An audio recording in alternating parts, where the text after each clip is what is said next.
TBC News, our headlines tonight.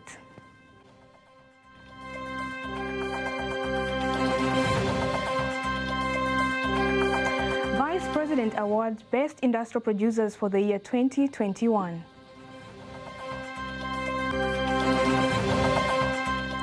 Government to ensure social services for all.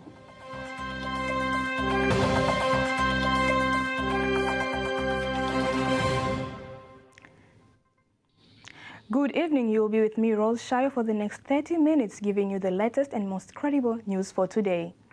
You can also follow us live via our YouTube channel, TBConline, and also get all the latest news through our Instagram, Facebook, and Twitter pages at TBConline. Vice President Dr. Philip Mpango says the government recognizes the contribution of industrial producers in the growth of the country's economy and improving the lives and the well-being of the people. Dr. Mpango was representing President Samia Suluhu Hassan at the President's Manufacturer Award of the Year ceremony. The awards are given to the best industrial producers for the year 2021. Dr. Mpango insisted that the government will continue to cooperate with the producers to enact friendly laws and policies for investment in line with the growth of the economy. Muhimu wa viwanda vyetu kuongeza thamani ya bidhaa zetu ghafi. I continue to insist on the importance of industry to add value to our products. Our country still exports raw agricultural products, and as a result, our country gains a small amount of foreign currency. When I met you last year, I expressed my concern about the increase of the importation of goods that can be manufactured in Tanzania. This is still a huge challenge. Nilieleza kutofurahishwa na ongezeko la uagizaji wa bidhaa ambazo zinaweza kuzalishwa humu nchini. Changamoto hii bado ni kubwa.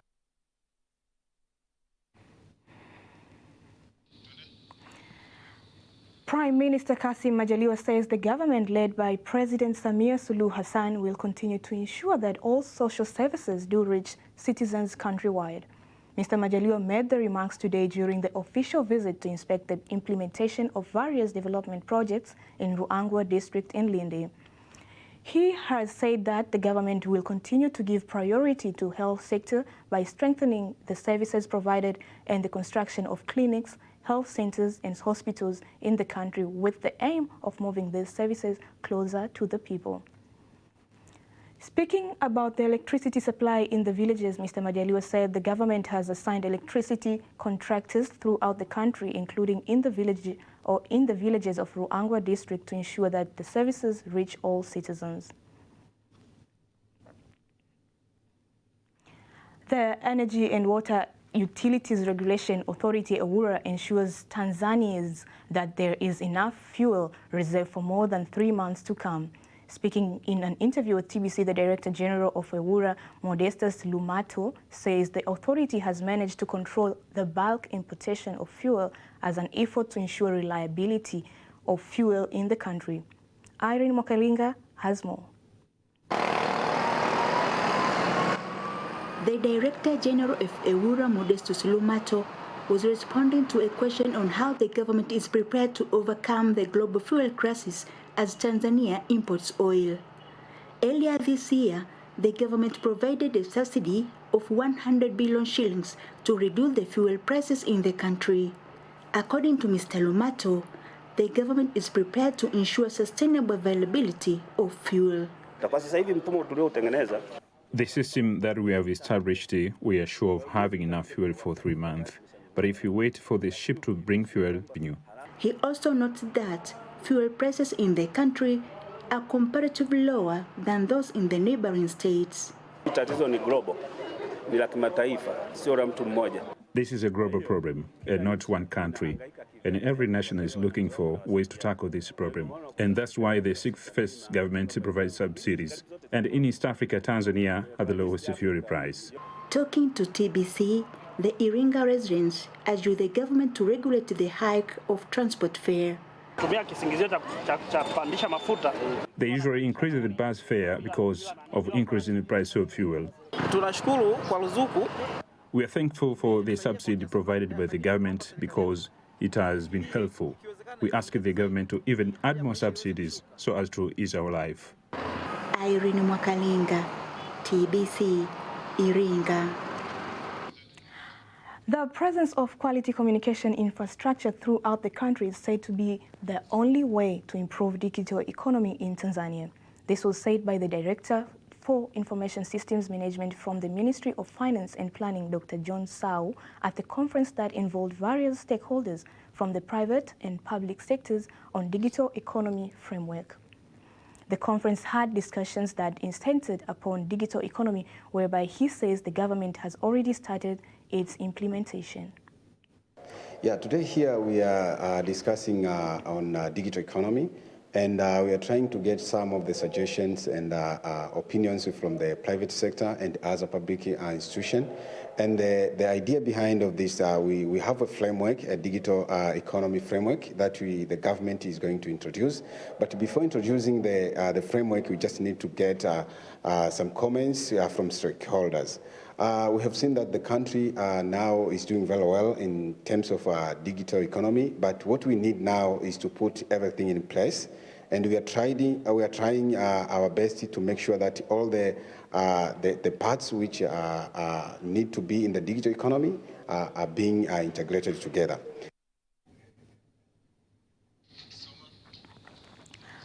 On his side, Engineer Peter Masalinganya says the government has invested in communications infrastructure and data center in order to ensure digital economy is inclusive of every citizen. The conference, which started yesterday, the 17th November, and it has ended today, it involved various ICT stakeholders from the public and private sectors.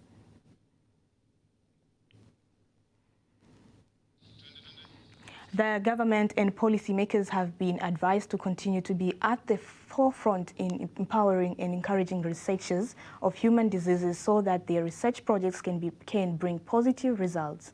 The advice has been given by scientists who participated in a two-day meeting held in Dar es Salaam that brought together various experts from non-governmental organizations dealing with malaria, members of the parliament from East Africa member states. Controlling malaria, you might use a different version of the technology depending on what kind of mosquitoes you are targeting. So I'm telling policymakers to be open-minded, to see what's good in the technology and not to judge the technology harshly before we know what it can do for us as Africa. Advice will be that we should let the science guide the decision whether to proceed or not, and furthermore that government involvement in terms of investing into local scientists, local researchers, in terms of funding in order to reach the set goal will be very influential and very substantial. The researchers asked government to give adequate education to the society on the research projects that are done to determine ways to deal with various diseases, including malaria, so as to alleviate fear on scientist research. Technology, they need to understand what it does and how the potential, if there's any harmful effects, everything has to be told to them so they are aware of the technology. And also another thing we've talked about not in terms of engagement is that having local skilled personnel. And can we have some kind of either capacity building or even local labs so that because we know our own problems, we solve them in a very tailor-made manner. It's very important. We are ready to support as legislators and ready also to recommend and urge the Council of Ministers to invest more money as some countries have started to do. The deliberations of the meeting will enable policymakers, including members of the parliament, to advise the government on investing in effective research projects for the nation. UN Resident Coordinator to Tanzania, Zlatan Milsik, says Tanzania is making progress in the global sustainable development goals, especially on the areas of climate change, gender, women empowerment, and production. Nasa Kingu reports. No poverty, zero hunger, good health and well-being, clean water and sanitation. These are some of the 17 sustainable goals, global call to action to end poverty, protect world's environment and climate, and ensures everyone enjoys peace and prosperity. As Tanzania is currently doing voluntary national review to be presented in the margin of the United Nations General Assembly next year, 2023, which looks into the progress of all the 17 Sustainable Development Goals or Agenda 2030, UN Resident Coordinator in Tanzania, Zlatan Milicic, says Tanzania has made some progress in some of the goals despite challenges of COVID-19 and war between Russia and Ukraine. I would say that there has been progress on some of the SDGs, and especially those relating to climate, relating to gender, women's empowerment, and sustainable production and use of resources. But on many others, we still have quite a way to go, and the United Nations is quite proud and ready and committed to support the government in pursuing all those targets under all 17 Sustainable Development Goals. On the area of poverty alleviation, Mr. Milicic says Tanzania has been making tremendous efforts, even though the results may not look inclusive. He mentions issues of population growth, war, global financial crisis, and COVID-19 to have complicated the process.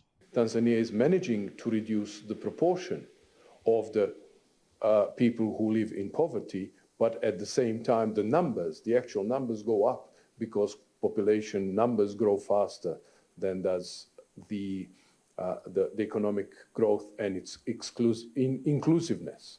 In fact, we recently had, by Her Excellency President Samia Suluhu Hassan, the launch of the results of the Census 2022, and we have seen that the numbers are still going quite high and quite fast, so that by 2050 or 2025 and 2050, we would see further increases. So it is important to look at that aspect because it also affects all other sustainable development goals. On the area of UN recognizing Swahili as an official working language in the United Nations, he thinks the issue should be given keen consideration. He also congratulated TBC for the launch of English Bulletin and urged all UN organizations to use the platform to inform Tanzanians about their work. Or as members of the development community who don't necessarily speak Swahili. So this will be a good opportunity for them as well to learn more about developments and situation in Tanzania. And it also opens the possibility for those who have opportunities to share information and communicate in English to also share it through your media house. The government of Tanzania is taking necessary initiatives to have such a proposal. As we all know, United Nations has 6 official languages since more or less it has been formed, which have been established at that time. So since then, we haven't had we haven't had other languages really added for many years as official languages of the system. But with everything else, which is progressive and innovative, it is always worth to make an effort. The increase in temperature across Dar es Salaam begins to affect some of the residents of the city. Some complain to have experienced severe headaches, fatigue, or high fever, especially during the night, causing them to fail to attend certain economic activities. Following this report is prepared by Henry Mabumo, read by Teddy Mparanyanga. The effects of climate change continue to spread across the world, affecting various sectors, including agriculture, water, and livestock keeping. It has also started to affect the health sector following the recent increase in temperature, which has started to affect the people of Dar es Salaam. I thought I had malaria because of the works that I do. After there, I experienced a severe headache. My heart was racing so fast, and I was sweating a lot. But after there, I rested a bit, and I felt a bit better. But the truth is that it is extreme. Within these few days, I have a headache and I feel so. What leaders in higher ranks meant when they were motivating citizens to plant trees is more evident during this hot season, since the existence of heat-tolerant trees have become a source of refuge for the residents of Dar es Salaam. These trees really help us during this time because we walk, do our errands, and later on rest in the shade. I advise the society to stop cutting trees and continue to plant heat-tolerant trees. In order to survive with this condition, TBC witnessed a large number of people wearing caps, sunglasses, others even using umbrellas to protect themselves from the sun. It has become so hot to the extent that you have to protect your head by wearing something, because if you don't do that, you may experience severe headache. And Dr. Rashid Mfaume is the head doctor in the Dar es Salaam region. Here, he's explaining the effects that one can get due to the increase in temperature. Lina athari za moja kwa moja kwenye afya ya binadamu. The heat has a direct effect on our health. We all know that our bodies tend to lose water, and sometimes when you get a headache, it doesn't mean that you have a disease. It can mean that your body has lost a lot of water, that dehydrated. He also emphasized on the importance of drinking water. If you have 1.5 liters water bottle, you are supposed to not take less than 2 bottles. That means your water intake should be from 2.5 liters to 3 liters per day. But the problem is that many of us do not have the tendency of doing that due to our sources of water. I advise people to boil their water in order to avoid other health complications. Information from the Tanzania Meteorological Authority shows that the increase in heat that is caused by the sun as a result of the effects of climate change will continue to exist for a while.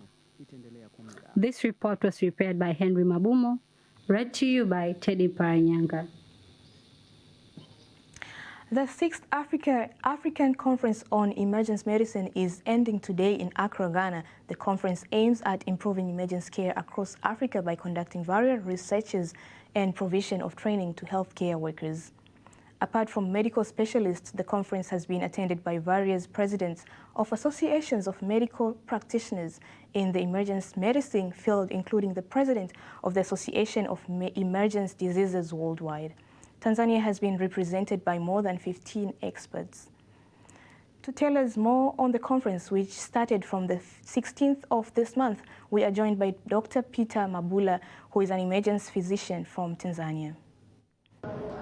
Welcome to the Professional Studies University of Accra in Ghana, where the 6th African Federation on Emergency Medicine, African Conference on Emergency Medicine under the African Federation of Emergency Medicine is being held from 16th to 18th of November this year, where emergency care, healthcare providers from across the world are meeting here for 3 days, where content presentations are being presented by different experts from across the world, but also different meetings to discuss on how to improve emergency care across Africa.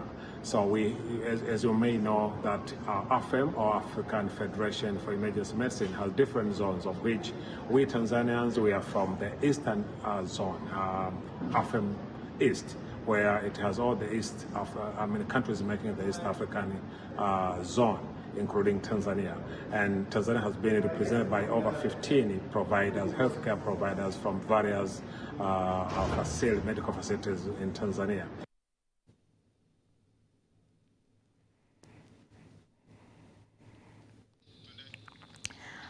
In a fascinating move, former journalist in India, Anush Gupta, and his wife have quit their jobs and decided to dedicate their lives in helping vulnerable people in various conditions.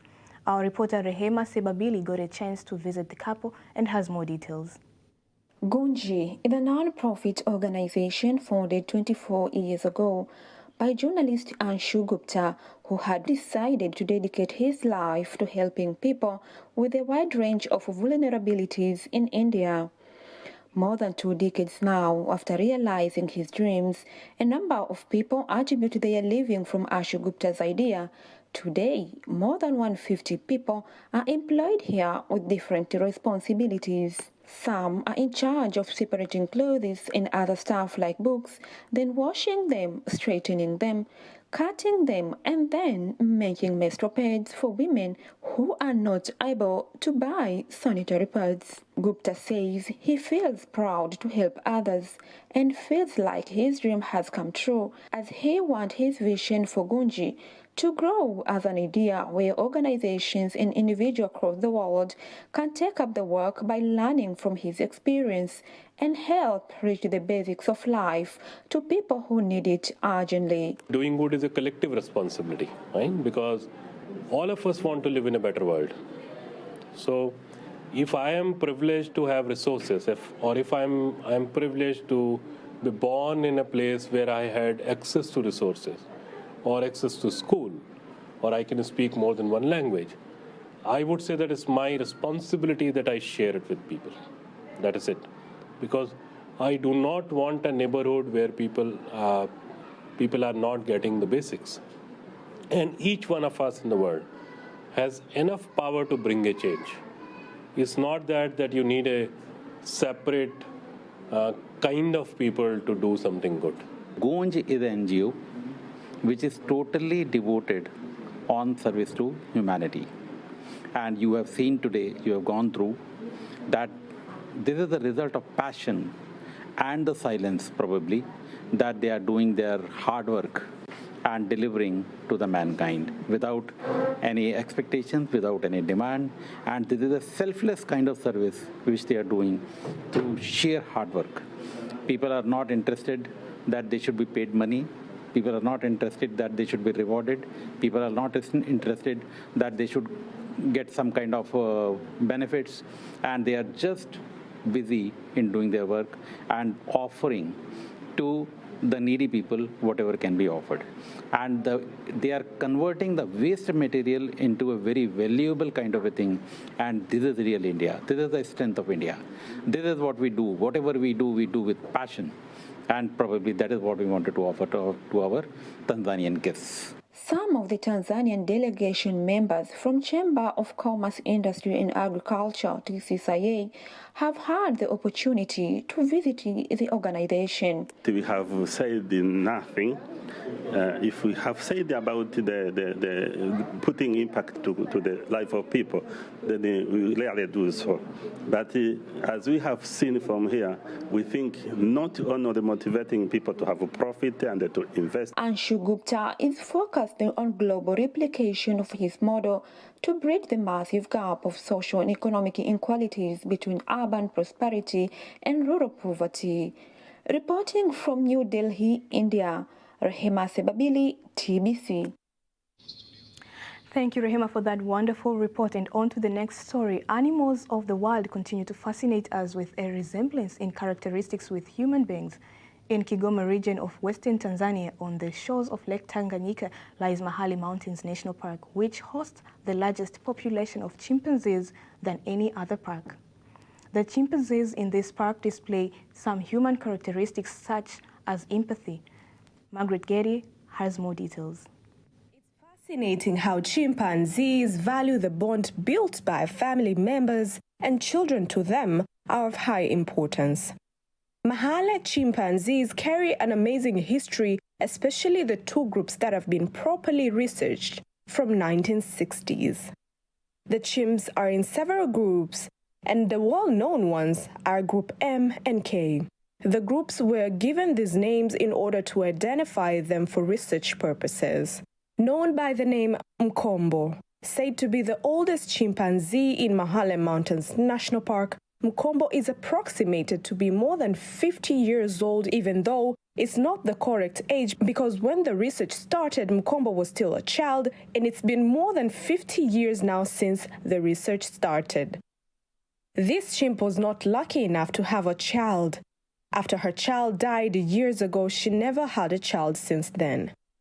Mkombo has been a great example in Group M because she has been taking care of children of other chimps. She adopts children that do not have parental care. Mkombo has been showing love and taking care of them as if they were part of her family. She adopts children the same way human beings do. She has been a great attraction to tourists that visit Mahale Mountains National Park. Margaret Getty, TBC. And that news item concludes local news tonight. International news up next.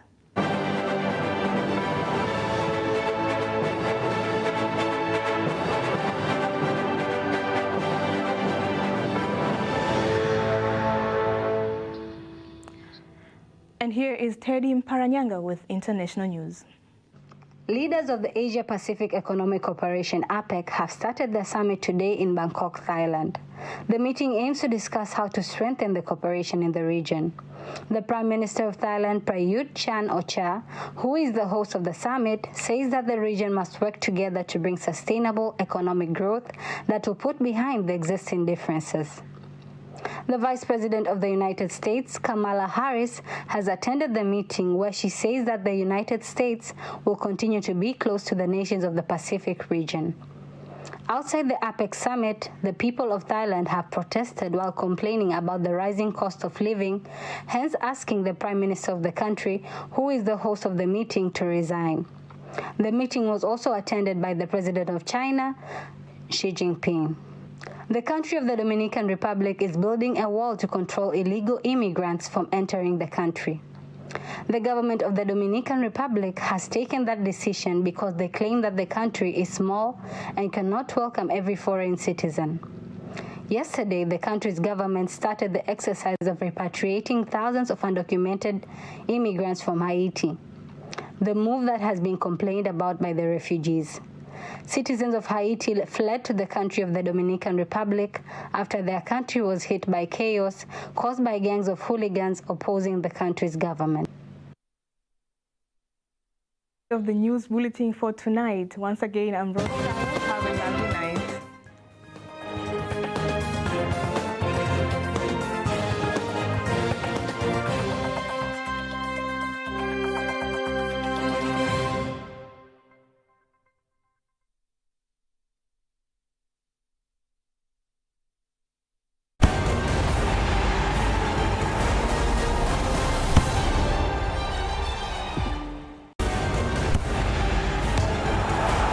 Bonge nyumbani.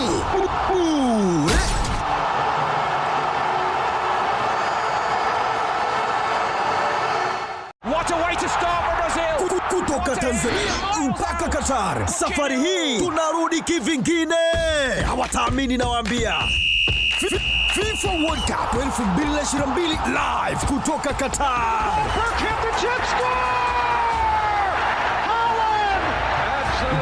Bonge nyumbani. Hapa TBC, ukweli na uhakika. Ni Novemba hii. That has got to be one of the great goals of the World Cup finals. And of all people,